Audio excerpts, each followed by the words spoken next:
कभी ऐसा महसूस हुआ है कि बैंक में पैसा तो है, लेकिन दिमाग में फिर भी एक अजीब सी बेचैनी रहती है? अगर जवाब हाँ है, तो यकीन मानिए, ऐसा सिर्फ आपके साथ नहीं हो रहा। आज हम पैसे और कंट्रोल के बीच के एक ऐसे धोखे की बात करेंगे, जो शायद आपको भी अंदर ही अंदर थका रहा है। चलिए, इस छुपे हुए रिश्ते को जरा और गहराई से समझते हैं। और ये जो लाइन है ना, यही आज की हमारी पूरी बातचीत की नींव है। यह हमें एक बहुत ज़रूरी बात याद दिलाती है कि जिस पल हम पैसे को अपने दिमाग पर हावी होने देते हैं, हम अनजाने में ही उसे खोने का रास्ता खोल देते हैं। देखिए, असली कंट्रोल पैसे को संभालने में उतना नहीं है जितना अपने मन को संभालने में है। तो फिर इस धोखे को और अच्छे से समझने का सबसे बढ़िया तरीका क्या है? एक कहानी। चलिए आर्यन से मिलते हैं। हो सकता है आर्यन की कहानी में कहीं न कहीं आपको अपनी कहानी का भी एक टुकड़ा नजर आए। एक ऐसी कहानी जो बाहर से देखने में तो एकदम सफल लगती है, पर अंदर ही अंदर एक खामोश लड़ाई चल रही होती है। आर्यन को भी पता है, यही लगता था कि सब कुछ उसके कंट्रोल में है। उसके फाइनेंस एकदम ठीक ठाक लग रहे थे, कोई बड़ा लोन नहीं था, कोई ऐसी बहुत भारी जिम्मेदारी भी नहीं थी। मतलब बाहर से देखने पर तो सब कुछ एकदम सॉर्टेड था। उसकी महीने की सैलरी थी 68,000 रुपए। अब ये एक ऐसी रकम है जिसमें इंसान आराम से अपनी जिंदगी जी सकता है। तो फिर दिक्कत कहाँ थी? क्योंकि असल प्रॉब्लम पैसे की कमी तो थी नहीं। देखिए, उसकी इनकम तो स्टेबल थी, लेकिन इसके बावजूद आर्यन का दिमाग एक कभी न खत्म होने वाले चक्कर में फंस गया था। सुबह आंख खुलते ही फोन उठाना, बैंक बैलेंस चेक करना, मार्केट का हाल जानना, नए ऑफर्स खोजना, और यही सब, बिल्कुल यही रूटीन रात को सोने से ठीक पहले भी। ये अब आदत नहीं रही थी, ये एक जुनून बन चुका था। और यहीं पर असली सवाल खड़ा होता है। जब पैसा सेफ था, कोई कर्ज नहीं था, तो फिर दिमाग हर समय एक जंग के मैदान जैसा क्यों महसूस कर रहा था? ये पहेली हमें बताती है कि दिक्कत बैंक अकाउंट में नहीं, बल्कि कहीं और थी, बहुत गहरी। और वो प्रॉब्लम, वो उसके नज़रिए में छिपी थी।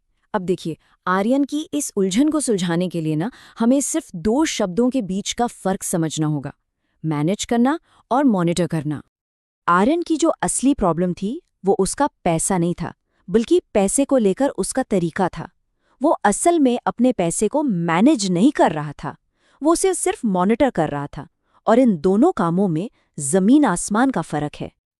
देखिए, मैनेज करने का मतलब होता है एक सिस्टम बनाना, पहले से ये तय करना कि पैसा कहाँ जाएगा, कैसे बचेगा। इससे ना एक दिमागी शांति मिलती है। वहीं दूसरी तरफ मॉनिटर करने का मतलब है लगातार एक डर में जीना कि कहीं पैसा कम ना हो जाए, कहीं कोई अच्छा मौका हाथ से निकल ना जाए। आर्यन बस यही कर रहा था, वो बस देख रहा था, कोई प्लान नहीं बना रहा था। और असली कंट्रोल तब नहीं जाता जब पैसा खत्म होता है। असली कंट्रोल तब हाथ से निकलता है जब आपका हर फैसला सिर्फ एक रिएक्शन बनकर रह जाता है। जब भी कोई खर्च सामने आता, आर्यन का बस एक ही जवाब होता: देख लेंगे। मतलब वो कोई प्लानिंग नहीं कर रहा था, वो तो सिर्फ आग बुझा रहा था। और इसी रिएक्शन की आग में उसका कंट्रोल जलकर खाक हो रहा था। और फिर एक दिन इस कभी न खत्म होने वाली दौड़ के बीच आर्यन रुका। उसे पहली बार अपनी दिमागी थकान का एहसास हुआ, और ठीक उसी पल में उसने खुद से एक ऐसा सवाल पूछा जो सब कुछ बदलने वाला था। उसने महसूस किया कि उसका दिमाग बिना किसी खास वजह के हमेशा एक अलर्ट मोड में रहता है, हर वक्त, जैसे मानो कोई खतरा आने वाला हो। और ये जो अलर्ट मोड है ना, ये हमारे दिमाग के लिए सबसे महंगा मोड होता है, सबसे ज्यादा एनर्जी खर्च करने वाला। और फिर एक रात उसने खुद से पूछा, क्या मैं पैसे को चला रहा हूं, या फिर ये पैसा मुझे चला रहा है? मुझे हर पल इतना चौकन्ना क्यों रख रहा है? ये सिर्फ एक सवाल नहीं था, ये एक तरह की जागृति थी, एक रियलाइजेशन। और इसी सवाल के जवाब ने उसे मॉनिटरिंग से मैनेजमेंट की तरफ जाने का रास्ता दिखाया। तो चलिए अब उस रास्ते को समझते हैं, वो रास्ता जो हमें पैसे पर असली कंट्रोल दिलाता है। देखिए, असली कंट्रोल ज्यादा कमाने या हर वक्त सोचते रहने से नहीं आता, ये आता है 3 चीजों से।